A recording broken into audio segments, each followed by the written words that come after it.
Buenos días, hermanas. Vamos a continuar con el tema número 32. Estamos en la serie Los jueces de Israel y el tema de hoy se llama La madurez de Gedeón. Y vamos a leer ahí del capítulo 7 de Jueces y nos quedamos en el versículo 9.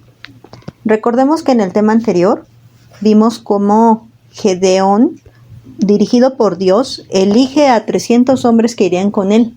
Esos 300 hombres que serían valientes y vigilantes. Ahora que, lo vimos en cuanto a qué clase de compañías teníamos. No nos acompañáramos de personas miedosas ni que fueran desprevenidas. Pero saben también que no mencionamos en el tema anterior, que es muy importante que nosotras desechemos de nuestra propia vida el temor y el descuido. Más allá de estarnos preocupando si la persona con la que nos estamos juntando es temerosa o descuidada, que sí es importante, hermanas. Eso sería un indicativo de que andamos haciendo las cosas mal y que no estamos listas para ir a la batalla. Bueno, vamos a ver qué pasó después. Leamos ahí en el versículo 9.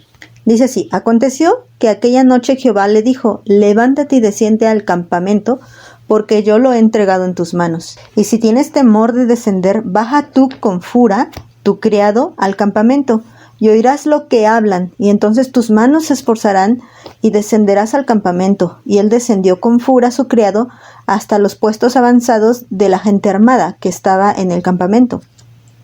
Y los madianitas, los amalecitas y los hijos del oriente estaban tendidos en el valle como langostas en multitud, y sus camellos eran innumerables como la arena, que está a la ribera del mar en multitud.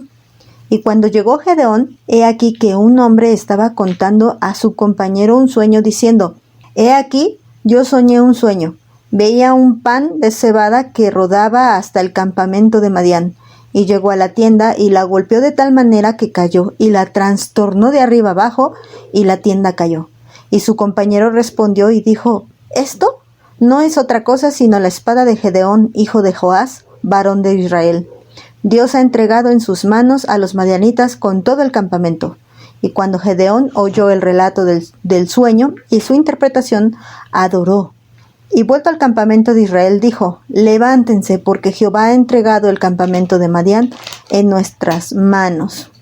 Hasta ahí lo vamos a dejar. Bueno, aún seguimos en suspenso en cuanto al evento de la batalla. Todavía no entramos. Dios nos relata muchas cosas antes de la batalla. Vemos que otras batallas nos las cuenta así de fácil, y peleó y ganó y ya, pero esta no. Antes de que Gedeón venciera a los madianitas, Dios nos explica muchas cosas antes que tienen un significado espiritual muy valioso para nuestras vidas. Hemos visto cómo solamente el Espíritu Santo puede caer sobre nosotros como un rocío, como ese rocío que caía sobre ese vellón. ¿Recuerdan el que caía primero en el vellón y luego en la era? Y esto pasa luego de que el Espíritu Santo está sobre Gedeón, y cuando toda esa multitud de personas se le unen al propósito que tenía ahora Gedeón de luchar para defender al pueblo de Dios. Ahora pues que hemos aprendido muchas cosas y hemos visto que el Señor explicó a detalle lo que pasó tiempo antes de la batalla, porque quiere que nosotros aprendamos cosas muy importantes para nuestra vida. Debemos de aprender cómo es importante que no nos escondamos, cómo Dios nos puede sacar de esas cavernas, cómo Dios, les repito, llega como ese rocío, como lluvia fresca, lluvia tardía, lluvia temprana a nuestra vida. También vemos cómo es importante ser valientes, esforzados y vigilantes. Ahora lo que estamos viendo es ese gran amor. A mí me maravilla llegar a esta parte del relato de la historia de Gedeón. A mí me maravilla muchísimo porque Gedeón era muy insignificante ante los ojos de él y de muchos. Gedeón estaba meditando, yo creo y estoy segura que Gedeón estaba meditando en su corazón en aquellas maravillas que había escuchado de Dios, de sus antepasados, tal vez no sus padres, tal vez su abuelo o su bisabuelo, le contaban las cosas que Dios había hecho, de cosas magníficas de cómo aún ellos mismos, aún su abuelo, su bisabuelo, no habían sido testigos presenciales tal vez, o tal vez sí, de lo que había pasado en Egipto. Habían pasado ya varios años y ciertamente ya había muerto toda la generación que había visto eso. Incluso lo que pasó con Josué, ya habían muerto todas esas generaciones. Lo que le quedaba a Gedeón eran historias. Pero Gedeón estaba meditando en su corazón y decía, ¿será verdad? ¿Será verdad que Dios es así de maravilloso? Bueno, pues Dios tuvo el amor y la paciencia y la consideración de hablarlo con Gedeón. Mira, vamos a volver a leer lo que dice el versículo 9. Dice, levántate y desciende al campamento, porque yo lo he entregado en tus manos. Y si tienes temor de descender, baja tú con Fura a tu criado al campamento, y oirás lo que hablan. Fíjate, Dios le dice, ¿todavía tienes miedo? Y no, fíjense, no lo desecha, sino que lo comprende. Y no les estoy diciendo que sea una justificación para ser miedosas, sino que Dios conoce lo que realmente hay en nuestro interior, hermanas. Esas luchas con las que estamos viviendo día a día y cosas que nos cuesta trabajo dejar. Y Gedeón le costaba trabajo ser totalmente valiente. Tal vez había un poco, si lo pudiéramos ver con porcentajes, había un pequeño porcentaje ahí en Gedeón que todavía tenía, y eso estorbaba, porque Dios hace las cosas bien, no las deja medias. No iba a dejar una obra en el interior de Gedeón, porque estamos hablando de una transformación interna en el carácter y en la vida de Gedeón, y no la iba a dejar incompleta. Y a mí me maravilla, y a mí no sé, me estremece esta historia de pensar cómo Dios le dijo, Gedeón, ¿te falta afirmarte más? Bueno, baja y ve lo que están hablando de ti. Ve lo que hizo el Señor. El Señor se le aparece y le dice, yo estoy contigo. Después se le dice, ¿te puedo traer una ofrenda para ver si realmente estoy bien o estoy creyendo que hablo con Dios? Y le dice el Señor, adelante, ve. Y cuando él trae su ofrenda, se la recibe.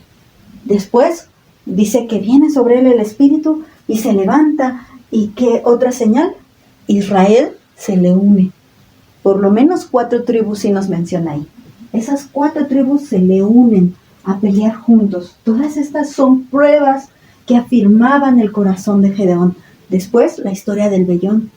Luego, la historia del ejército.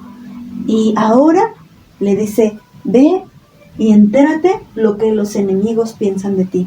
Y mira, dice que estaba uno ahí platicándole su sueño al otro, y le dice que él vio como un pan de cebada caía, ¿no? Versículo 13. Cuando llegó Gedeón, he aquí que un hombre estaba contando a su compañero su sueño, diciendo, he aquí yo soñé un sueño, veía un pan de cebada que rodaba hasta el campamento de Madián. Y llegó a la tienda y la golpeó de tal manera que cayó y la trastornó de arriba abajo, y la tienda cayó. Y fíjate cómo Dios le estaba mostrando su plan a este extranjero. Dice que era un pan de cebada. ¿Qué daño le puede hacer un pan de cebada a algo? ¿Qué daño pudiera causar el que te cayera un pan de cebada a tu casa? Ninguno. La cebada es un cereal que cada año se cosecha. No se cosecha varias veces al año, sino cada año. Eso quiere decir que era algo muy especial, no era común estar cosechando cebada.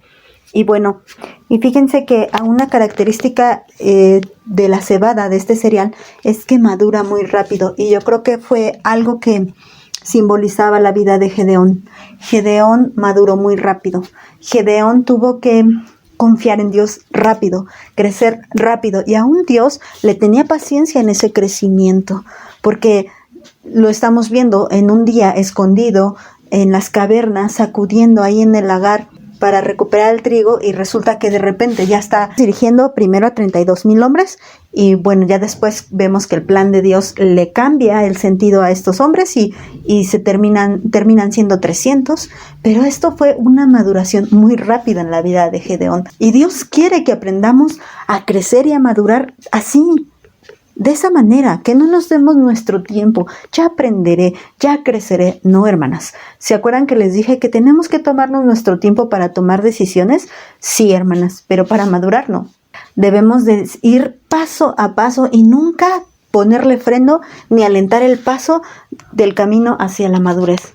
Debemos de ir creciendo, hermanas, y madurando. Y cada vez que hagamos algo, hacerlo pues en esa sabia decisión, en esa guía e ir experimentando el poder de Dios en nuestra vida, que era lo que estaba haciendo Gedeón. Bueno, ahora Gedeón había crecido y era una persona muy diferente de la que había sido aquella primera vez. Y entonces eso era Gedeón, por eso ese pan de cebada representaba a Gedeón, pero algo bien importante, no había animales, no había armas, aunque así interpretaba el madianita. El madianita decía, ay, ese pan de cebada no puede ser más que la espada de Gedeón, pero vamos a ver que Gedeón no venía armado, lo vamos a ver después, pero ¿de dónde iba a tener armas Gedeón?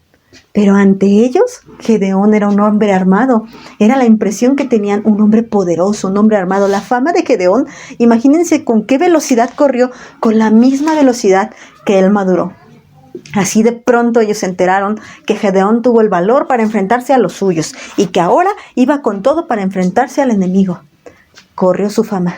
¿Te acuerdas de aquel relato cuando van ahí en el libro de Hechos? Algunos dice que eran, no sé, aficionados, que van y dicen, en el nombre de Jesús del que predica Pablo, te echamos fuera. ¿Y qué contestaron los demonios? A Pablo lo conocemos, a Jesús también, pero ¿ustedes quiénes son? Pues fíjate que pensando en ese ejemplo y tomándolo en cuenta con la historia de Gedeón, no podían decir estos enemigos, ¿quién es Gedeón? No podían decirlo. Ya se sabía quién era Gedeón y Gedeón necesitaba ser esforzado y ser valiente y también necesitaba ser animado. Imagínate lo que sintió Gedeón en ese momento cuando escuchó que su fama había corrido hasta los enemigos, había llegado hacia los madianitas y los amalecitas y los hijos de Oriente y ellos estaban bien enterados de lo que Dios estaba haciendo en la vida de Gedeón. Esto no iba a ser otra cosa más que esforzarlo. Y bueno, dejemos los pretextos y vayamos en camino hacia la madurez, porque eso es lo que Dios espera de nosotras. Y bueno, que si algún día tenemos que enfrentarnos a la batalla contra el enemigo, que el enemigo sí sepa quiénes somos, porque Jehová está con nosotros. Que Dios te bendiga, hermano.